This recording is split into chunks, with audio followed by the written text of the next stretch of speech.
Corporate are में अब हम बात करेंगे टालब्रॉस ऑटोमोटिव की। 1956 में शुरू हुई कंपनी ऑटोमोबाइल कंपनियों के लिए gaskets, heat shields, forging, chassis and suspension systems जैसे कंपोनेंट्स बनाती है। तो एक बड़ा इनका कंपोनेंट सप्लायर की तरह रोल है।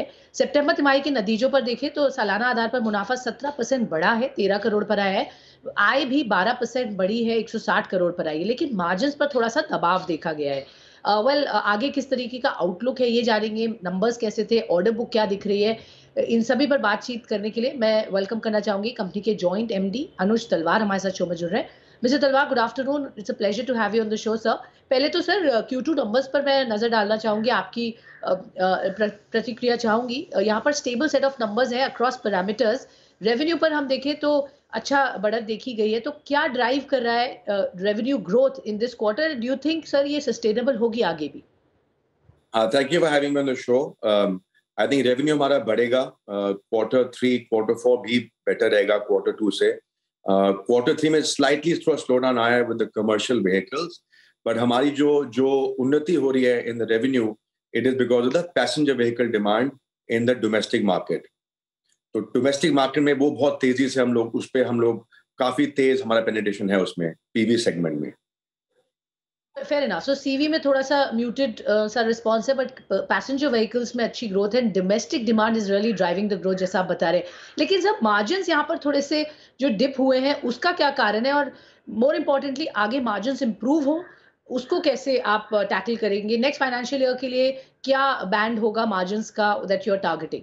आपके मार्जिन्स डेफिनेटली इंप्रूव करेंगे। ये थोड़ा बहुत Q2 में थोड़ा डिप आया था बिकॉज ऑफ दी थोड़ा यूरोप थोड़ा स्लो डाउन हो गया। हमारे एक्सपोर्ट्स काफी जाते हैं यूरोप को, हमारी फॉर्जिंग डिवीजन, तो वो थोड़ा स्लो डाउन हुआ था। But next year onwards margin आपको बेटर लगेंगे बिकॉज हमारे जो डोमेस्टिक पैसेंजर बिजनेस है वो बहुत तेजी से दौड़ रहा है।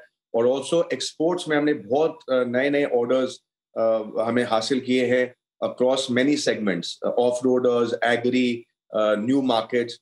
तो उसके वजह से भी हमारे मार्जिन्स पक्का आगे आपको बेटर लगेंगे आपको।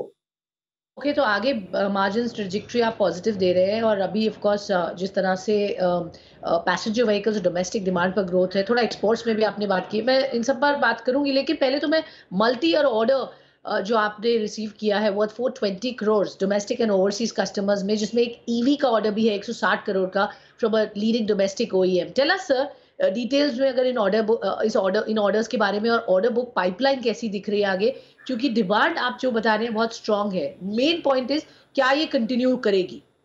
हमने अभी फिलहाल में अनाउंस किया था कि 420 करोड़ के ऑर्डर हमको मिले हैं ओवर 5 इयर्स। इसके पहले हमने अनाउंसमेंट करी थी जुलाई में कि 400 करोड़ का ऑर्डर भी मिला है 5 साल के लिए, और कल एक अनाउंसमेंट करी थी 60 करोड़ का ऑर्डर मिला। तो टोटल मिला के अबाउट 880 करोड़ के ऑर्डर हैं ओवर 5 इयर्स। इसमें इस ऑर्डर को अगर मैं डिवाइड करता हूं तो ऑलमोस्ट 50% डोमेस्टिक पीवी मार्केट के लिए हैं, और उसमें say about 28% purely electric vehicle के लिए है for the Indian market. Balance जो ऑर्डर्स हैं हमारे एक्सपोर्ट्स के हैं, नए सेगमेंट हैं like excavators, off roaders, off highway, lawn mower, non automotive. तो ये बहुत ही एक अच्छा ऑर्डर बुक मिला है हमको, जो अगले 4 से 5 साल में हमारी टर्नओवर में जुड़ेगा। और एक्सपोर्ट्स अभी फिलहाल हमारे कंपनी के अबाउट 28% के हैं, तो ये अगले 2-3 साल में 30 या 31% होने चाहिए। न्यू टेरिटरीज अमेरिका है, यूरोप है, यूके है, सो ज्यादा कस्टमर हम ऐड कर रहे हैं। बट जो रिसेशन की या कंसर्न्स ग्लोबल मार्केट में इकोनॉमी स्लो डाउन हो रही है, उसका असर आप नहीं फैक्टर इन कर रहे हैं? I mean that is not वो Q2 में हम देख चुके हैं, Q3 में। अभी जो हमें जो ऑर्डर बुक्स हमें मिल रहे हैं फॉर Q3, Q4 अगले साल के, वो लग रहे हैं पॉजिटिव। और हम लोग अपना कस्टमर बेस बढ़ा रहे हैं, तो वो भी बहुत फर्क देता है आपको कि अगर कस्टमर बेस बढ़ेगा आपका, मतलब आपका मान लो 4 कस्टमर्स अब बाहर, अब 8 या 9 हैं, तो ऑटोमेटिक हेजिंग आ जाती है उस पर। एब्सोल्युटली। सो कस्टमर बेस की जब आप बात कर रहे हैं तो कितने और कस्टमर एडिशन आप देख सकते हैं? बिकॉज व्हाट आई बिलीव आप ऑलरेडी सारे की कस्टमर्स के साथ एसोसिएटेड है in many ways. Are you hinting sir that electric vehicles कि पेनिट्रेशन की वजह से आपका कस्टमर बेस और बढ़ रहा है, उस एरिया में ज़्यादा काम होगा और वहाँ पर कैसे मार्जिन्स है? क्योंकि इलेक्ट्रिक व्हीकल इवेंचुअली एक बड़ा पार्ट ऑफ योर रेवेन्यू बन जाएगा। ऑलरेडी आपने कहा 28% ऑर्डर्स तो इलेक्ट्रिक व्हीकल्स के ही आप देख रहे हैं। अगले अगले 3-4 साल में जो इलेक्ट्रिक व्हीकल का जो हमारा पूरे ग्रुप का जो होगा पेनिट्रेशन होना चाहिए अबाउट 12 से 15%। मार्जिन इसमें भी अच्छे हैं और हमारे जो एक्सपोर्ट के जो कस्टमर्स हैं like off highway, agri, off road, उसमें मार्जिन थोड़े बेटर हैं actually. So overall Talbros automotive सब सेगमेंट्स को सप्लाई करता है। So we supply to domestic car market, domestic truck market, domestic agri market, PV segments. हम लोग नई टेक्नोलॉजी भी लेके आ रहे हैं like heat shields for the domestic passenger vehicle market. तो वो सब विल ऑपरेशन लेवरेज कहते हैं, स्केल कहते हैं, तो आपके मार्जिन डेफिनेटली बढ़ेंगे उसमें।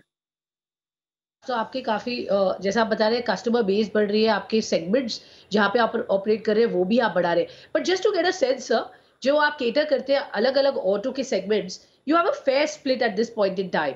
आगे कोई स्पेसिफिक फोकस होगा on any one segment going ahead, या आप जैसा अभी फेयर शेयर है उसी तरह से आगे बढ़ेंगे? आई थिंक ये जो स्प्लिट है, इट इज नेचुरली हेज रखता है हमको। अगर सीवी थोड़ा नीचे हुआ जैसे देखा Q3 में, तो पीवी हमको आगे ले गया। तो ये जो स्प्लिट जो हमारा है अबाउट 22% टू व्हीलर्स, 30% हमारा है ऑन सीवीज, अब 35% पैसेंजर व्हीकल्स है। आई थिंक पैसेंजर व्हीकल्स बढ़ेगा आपका डोमेस्टिक में, ये बढ़ेगा पक्का, तो जिसमें काफी डिमांड भी है, पेंट अप डिमांड है। और एक्सपोर्ट्स हमारा बढ़ना चाहिए अबाउट 2 से 3%। एग्री में भी है। Agri of course. So two wheelers में सर आपका कोई एक्सपोजर है, वहां पर कोई अपॉर्चुनिटी है? हाँ जी, टू व्हीलर भी हम सप्लाई करते हैं, हम लोग गैसकेट सप्लाई करते हैं टू व्हीलर्स को। सो हमारा two wheeler market, I mean हमारा रेवेन्यू अबाउट अबाउट 24% आता है टू व्हीलर से। फेयर स्प्लिट है और आई थिंक आप बोल रहे हैं उसका नेचुरल हेजिंग आपकी हो जाती है, क्योंकि कहीं ना कहीं ग्रोथ डेफिनेटली पॉकेट्स में रहती है। ईवी पर मैं पर्टिकुलरली आपकी राय चाहूंगी। वहाँ हम देख रहे हैं बिकॉज एक एक्सपोनेंशियल ग्रोथ आई है, अनप्रेसिडेंटेड डिमांड है।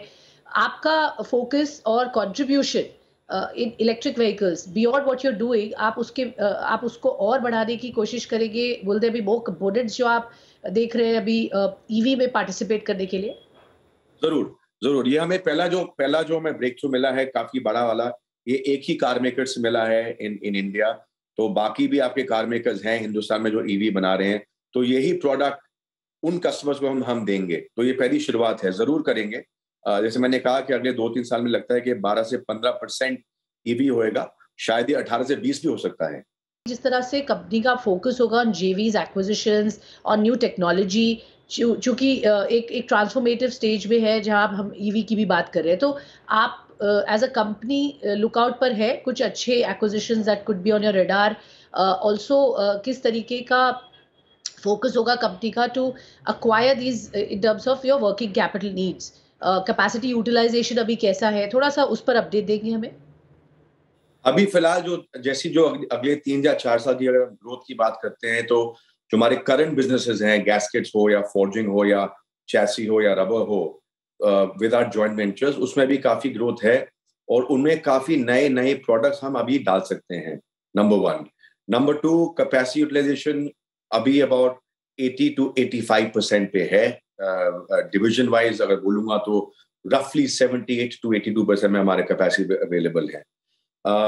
अभी फिलहाल जो ये जॉइंट वेंचर्स हैं हमारे और करंट बिजनेसेस हमारे हैं, उसको अभी ग्रो करेंगे हम लोग ऑर्गेनिकली अगले 2-3 साल में। और हमारे पास काफी टीए पार्टनर्स भी हैं जेवी के अलावा, जिससे हमें न्यू प्रोडक्ट्स मिलते हैं। लाइक हमने एक नया प्रोडक्ट अभी लॉन्च किया था इंडियन मार्केट के लिए, कॉल्ड हीट शील्ड्स। वो एकदम ही नया प्रोडक्ट है, BS6 कार्स के लिए है। सो आपके जो इंडियन कार्स हैं, मेजोरिटी ऑफ देम, उनमें ये सब प्रोडक्ट्स लगेंगे। तो ये भी एक बहुत फ्यूचरिस्टिक प्रोडक्ट हमने अभी लॉन्च किया है। एक्विजिशंस के बारे में ऑब्वियसली हम लोग अपना आइज एंड ईयर्स खुला रखते हैं। अगर कुछ इंटरेस्टिंग आया और जिसमें ज्यादा डेट बढ़ाना नहीं पड़े हमको, हमने काफी डेट रिडक्शन भी करी है पिछले 5 सालों में, वो जरूर देखेंगे। तो चलेंगे, कंजर्वेटिव चलेंगे, बट ग्रोथ देंगे आपको अगले 3-4 साल में। ओके, अगले 3-4 साल में ग्रोथ बहुत स्ट्रॉन्ग और इंटैक्ट दिख रही है। बहुत-बहुत शुक्रिया सर हमसे जुड़ने के लिए और हमें बताने के लिए एक ओवरऑल विज़न क्या है कंपनी का, क्या स्ट्रैटेजी है और आगे कैसा है business outlook for Talbros automotive. Thank you very much. चलिए एक छोटा-सा ब्रेक लेते हैं इस नोट पर आप कहीं मत जाइएगा, खबरों का सिलसिला रहेगा जारी ऑन ज़ी बिज़नेस।